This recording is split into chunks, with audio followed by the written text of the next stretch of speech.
নমস্কার, আমি Suborna. America with বাঙালিয়ানা চ্যানেলের পক্ষ থেকে আরও একটা নতুন ব্লগে আপনাদের সকলকে স্বাগত জানাচ্ছি। কেমন আছেন সবাই? আশা করি খুব ভালো আছেন। আজকে আমি ভাবলাম আপনাদের সাথে একটা খুব সাধারণ কিন্তু দারুণ স্বাদের রেসিপি শেয়ার করি। আজ আমি বানাতে চলেছি ধনিয়া বেগুন। অনেকদিন ধরে দেখছি বাড়িতে এই বেগুনটা পড়ে রয়েছে, আর বেগুনটা ভাজা ছাড়া অন্য কিছুই কখনো করা হয়ে ওঠে না। কিন্তু আজকে দেখি যে এই বেগুন আর এই ধনেপাতা দিয়ে কি ম্যাজিক করা যায়। ভিডিওটা শেষ পর্যন্ত দেখতে থাকুন। রান্নার পর আরও কিছু কাজ আছে আপনাদের সাথে শেয়ার করব। যারা নতুন দর্শক আছেন তারা অবশ্যই সাবস্ক্রাইব করে ভিডিওটা দেখা শুরু করুন, যাতে পরবর্তীকালে আমি ভিডিও আপলোড করলে আপনাদের সামনে চলে আসে। প্রথমে বেগুনটাকে আমি একটু মোটা মোটা পিস করেই কেটে নিলাম। না হলে যদি এটা তেলে ভাজি, তাহলে যদি পাতলা করে কাটা হয় তাহলে এটা গলে যেতে পারে। তাই জন্য এর থিকনেসটা একটু মোটা রাখতে হবে। এই রান্নাটার জন্য বেশি কিছু লাগছে না, লাগছে কয়েকটা টমেটো, কাঁচা লঙ্কা, রসুন আর ধনেপাতা আর বেগুন। জাস্ট এই কটা জিনিসেই হয়ে যাবে একটা সুন্দর রেসিপি। প্রথমেই আমি এখানে টমেটো, কাঁচা লঙ্কা এবং ধনেপাতা আর রসুন এই সব কটাকেই একসাথে একটা মিক্স করে নেব, মানে ব্লেন্ডারে একটু বেটে নিতে হবে এটা।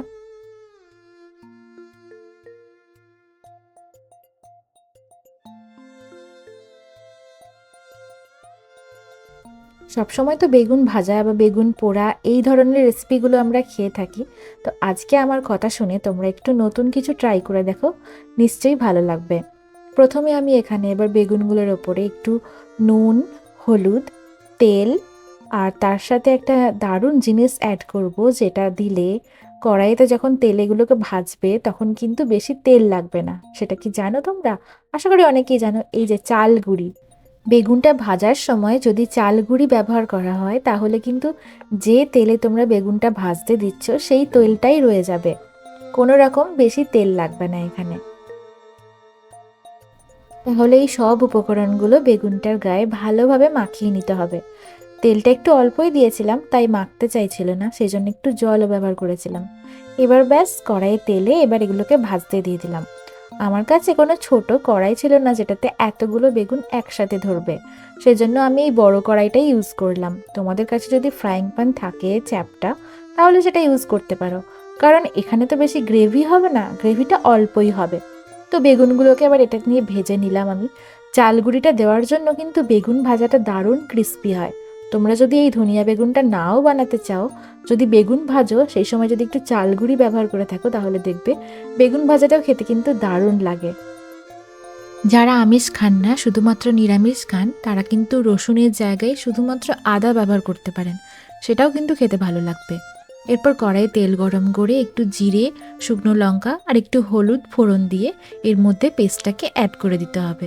তোমরা যদি জিরে না ব্যবহার করতে চাও তাহলে কালো জিরে ব্যবহার করতে পারো, সেটাও কিন্তু ফ্লেভারটা দারুণ আসে। এরপর কালারটা একটু চেঞ্জ হয়ে গেলেই এর মধ্যে বেগুনগুলো ফেলে দেবে, তারপরে ঢাকা দিয়ে দেবে। ব্যাস, তারপর কিছুক্ষণ ওয়েট করলেই হয়ে যাবে এরকম একটা সুন্দর রেসিপি। খেতে কেমন হবে জানি না, বাট গন্ধটা খুব সুন্দর বেরোচ্ছে, কারণ কাঁচা লঙ্কা তার সাথে ধনে পাতা আর রসুনের এই মিক্স যে গন্ধটা দারুণ বেরোচ্ছে। তো এটা হতে থাকুক, ততক্ষণ আমি ভাতটা বেড়ে রেডি করে নিই আর কি।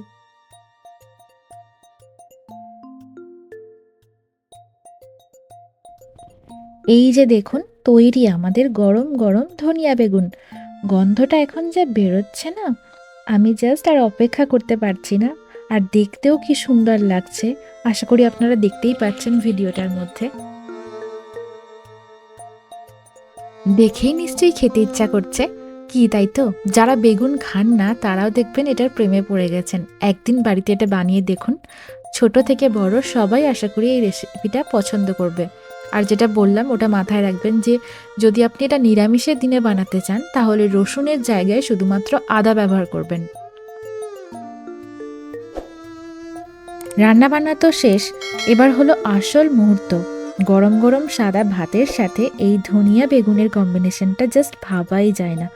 দেখুন কি সুন্দর লাগছে না সাদা ভাতের সাথে সবুজ রঙের এই রেসিপিটা। বেগুনগুলো ভাতের ওপর এভাবে সাজিয়ে দিলে দেখতেও যেমন সুন্দর লাগে, খাওয়ার ইচ্ছাটাও দ্বিগুণ বেড়ে যায়। ওপর থেকে আরও একটু গ্রেভিও ছড়িয়ে দিলাম আমি। তার সাথে নিয়ে নিলাম একটু কাঁচা পেঁয়াজ। ব্যাস, আজকের লাঞ্চ মেনু একদম রেডি। ধনেপাতার এই ফ্রেশ গন্ধটা যেন আমার নাকে লেগে আছে।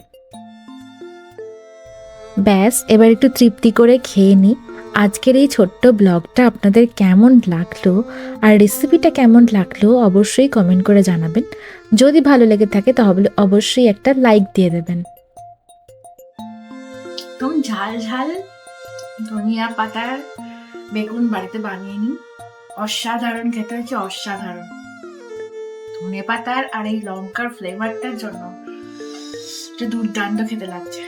আপনারা এই ভিডিওটা কেমন লাগলো অবশ্যই কমেন্ট করে জানাবেন। আর যদি ভালো লেগে থাকে তাহলে একটা লাইক আর সাবস্ক্রাইব আর কমেন্ট করে অবশ্যই জানিয়ে যাবেন যে কেমন লাগলো। খাওয়া তো শেষ, এবার এই ঘরটাকে তো একটু পরিষ্কার করতে হবে। এরপর আমি বাসনগুলোকে কিছু হালকা করে ধুয়ে ডিশওয়াশারে দিয়ে দিলাম।